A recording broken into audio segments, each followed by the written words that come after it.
미라클 모닝 애청자 여러분 안녕하십니까? 인생을 살다 보면 정말 앞에 장애물이 없이 탄탄대로를 걷는 사람들이 가끔 나타날 때가 있습니다.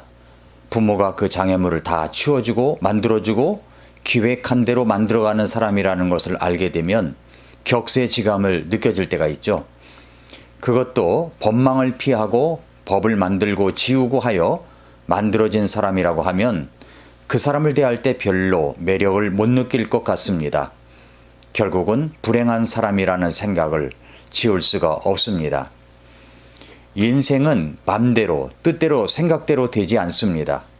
아무리 하나님의 뜻대로 살아간다고 해도 모든 것이 순탄하지 않을 때가 많습니다.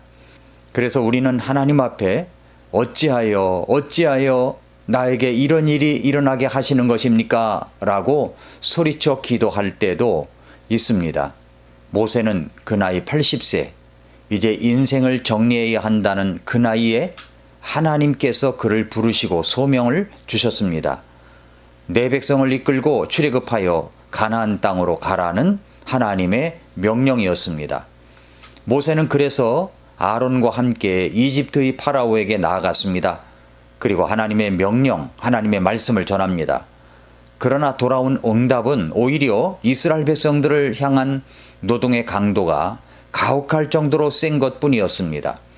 아니, 하나님의 일을 한다고 하는데 왜 이런 일이 일어나는 것입니까? 출애굽기 5장 19절에 보면 이런 말씀을 했습니다. 출애굽기 5장 19절 말씀에 이스라엘 자손의 직무 수행자들이 너희는 너희의 당일 작업 벽돌 수율을 조금도 줄이지 말라 함을 듣고 자기들이 악한 상황에 빠진 줄을 깨달으니라 라고 했습니다. 파라오에게 너무 가혹하게 하지 말아달라는 부탁을 하였다가 거절을 당하고 나온 이스라엘 사람들은 자기들이 지금 악한 상황에 빠졌구나 하는 것을 깨닫게 됩니다. 나오다가 모세와 아론을 만났습니다. 그들은 모세와 아론에게 이렇게 말합니다. 21절에 보니까 그들에게 이르되 너희가 우리의 향기를 파라오의 눈과 그의 신하들의 눈에 혐오거리로 만들었고 또 그들의 손에 칼을 주어 우리를 죽이게 하였은즉 주께서 너희를 보시고 판단하시기를 원하노라 이렇게 이야기를 했습니다. 왜 우리의 향기를 파라오와 그의 신하들에게 혐오거리로 만들었느냐고 따지고 있는 거죠. 여기서 우리의 향기라는 말은 개역성경은 아예 나오지 않고 킹제임스 성경에만 나오는 단어입니다. 우리의 향기를 여기 향기라는 말, 그 뜻이 맛과 향기, 냄새라는 그런 말인데 그들의 이전 생활이 어떤 것이었습니까? 하나님께서 그들이 하나님께 부르짖는 소리를 들으셨습니다. 뭐라고 부르짖었습니까? 출애굽기 2장 23절과 25절에 보면은 이렇게 이야기를 했습니다. 시간이 흐른 뒤에 그 이집트 왕은 죽었고 이스라엘 자손은 속박으로 인하여 탄식하여 부르짖으니 속박으로 인하여 부르짖는 그들의 소리가 올라와 하나님께 이르니라. 하나님께서 그들이 신음하는 것을 듣고 하나님께서 아브라함과 이삭과 야곱과 맺은 자신의 언약을 기억하사 하나님께서 이스라엘 자손을 바라보시고 하나님께서 그들에게 관심을 가지시니라 라고 그렇게 말씀을 했습니다. 출애굽기 3장 7절에서도 주께서 이르시되 내가 이집트에 있는 내 백성의 고난을 분명히 보았고 또 그들이 그들의 작업 감독들로 인하여 부르짖는 것을 들었나니 내가 그들의 고통을 아노라 라고 말씀하실 정도였습니다. 모세를 부르실 때 이스라엘의 그 실상을 주님은 이렇게 말씀하셨죠. 3장 9절부터 10절까지 보면은 그러므로 이제 보라 이스라엘 자손의 부르짖음이 내게 이르렀고 이집트 사람들이 그들을 학대하는 것도 내가 보았나니 그런즉 이제 오라 내가 너를 파라오에게 보내리니 이로써 네가 내 백성 곧 이스라엘 자손을 이집트에서 데리고 나가리라 했습니다. 자기들이 직접적으로 그 이전보다 더 센 그런 가혹한 핍박을 받으니까 그 이전도 마찬가지로 노예적인 삶을 살았는데도 불구하고 그것을 향기로 생각하는 히브리 민족을 보면 이 사람들은 근본적인 자유를 생각하지 않고 당장에 찾아오는 고통만 덜어내려고 하는 얄팍한 마음을 읽을 수가 있습니다. 모세는 이스라엘 백성들이 자기들이 하려고 하는 주님의 뜻을 반대하고 원망하는 것을 들었습니다. 우리는 때때로 우리가 하려고 하는 것에 반대에 부딪힐 때가 있죠. 원망을 들을 수 있습니다. 장애물이 있을 수 있습니다. 그때 우리의 반응은 어떠합니까?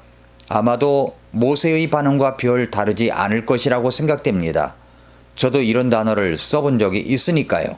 모세는 이렇게 하나님께 나아가 이야기합니다. 출애굽기 5장 22절부터 23절에 보면은 모세가 주께 돌아와 아르되 주여 어찌하여 이 백성을 악하게 다루셨나이까? 어찌하여 나를 보내셨나이까? 내가 파라오에게 가서 주의 이름으로 말한 때부터 그가 이 백성에게 악을 행하였으며 또 주께서도 주의 백성을 전혀 건져내지 아니하셨나이다 하니라 라고 이야기를 합니다. 모세가 반복하여 쓴 단어가 뭡니까? 귀에 익숙한 단어죠? 어찌하여 이 백성을 이같이 악하게 다루셨습니까? 어찌하여 나를 보내셨습니까? 이렇게 어찌하여 라는 이 단어를 반복하고 있는 모세의 모습을 볼 수가 있습니다. 모세의 불평은 사실 저에게도 숨어있는 불평입니다. 아니 어떤 때는 노골적으로도 그 불평을 드러낼 때도 있습니다. 우리는 정말 이럴 때가 있지 않습니까? 우리가 어떤 일에 있어서 하나님의 뜻을 확신하고 나아갑니다. 그리고 하나님께서 기뻐하시는 일을 하기로 결심하고 하나님의 사역의 장에 나를 던집니다. 만사 형통을 기대하면서 새로운 환경, 새로운 사업, 새로운 사역들을 위해서 뛰어듭니다. 새로운 과제를 향해서 뛰어듭니다. 그러나 이 모든 일들이 주님이 나의 마음을 감동시켜 주시고 확신을 주셔서 하는 일인데도 불구하고 나에게 다가오는 환경과 상황은 점점 더 악화되기만 하고 곤란한 상황에 빠져들 때가 있습니다. 그래서 우리는 아파하고 있고 실망할 때가 많습니다. 우리는 더 고생하고 있습니다. 그럴 때 우리는 저 밑바닥에서부터 이렇게 소리치지 않습니까? 주여 어찌하여 이 아픔을 주시는 것입니까? 주여 어찌하여 이런 실망을 주시는 것입니까?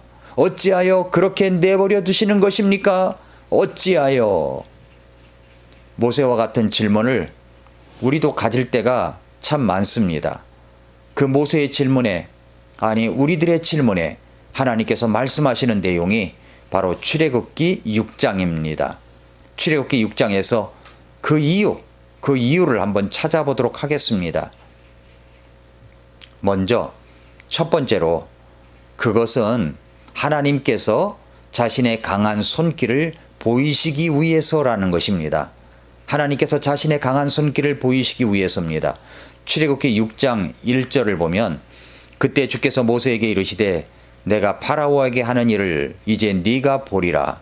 강한 손으로 인해 그가 그들을 가게 하고 강한 손으로 인해 그가 그들을 자기 땅에서 쫓아내리라 라고 얘기를 했습니다. 이렇게 한번 생각해 보십시다.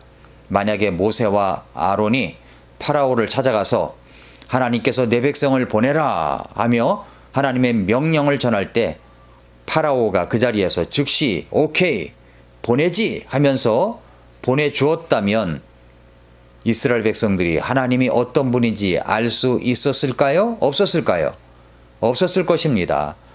이스라엘 백성들은 앞으로 펼쳐질 하나님의 강한 손길을 볼 수도 없었을 것이고 하나님이 어떤 분인지 직접적으로도 알 수 없었을 것입니다. 그래서 마틴 로이드 존스 목사님은 그의 설교에서 이렇게 말했습니다. 무엇을 해보려고 노력하다가 실패하는 사람이 아무것도 하지 않고 성공하는 사람보다 훨씬 더 훌륭하다. 인간의 역경은 하나님의 기회라고 뼈도 속담에 이런 말이 있습니다. 하나님 자신의 강한 손길을 보이시기 위해서 때로는 내가 당하는 고통을 역경을 그대로 보고만 있을 때가 있다는 것입니다. 그렇습니다. 사랑하는 애청자 여러분, 성도 여러분, 우리는 주여 어찌하여라고 외칠 때에 하나님께서는 그렇게 하시는 이유가 있었습니다. 하나님의 강한 손을 드러내 보이시기 위함이었습니다. 인간의 역경은 하나님의 강함입니다. 내가 약할 그때의 강함입니다. 오늘도 미라클 모닝입니다.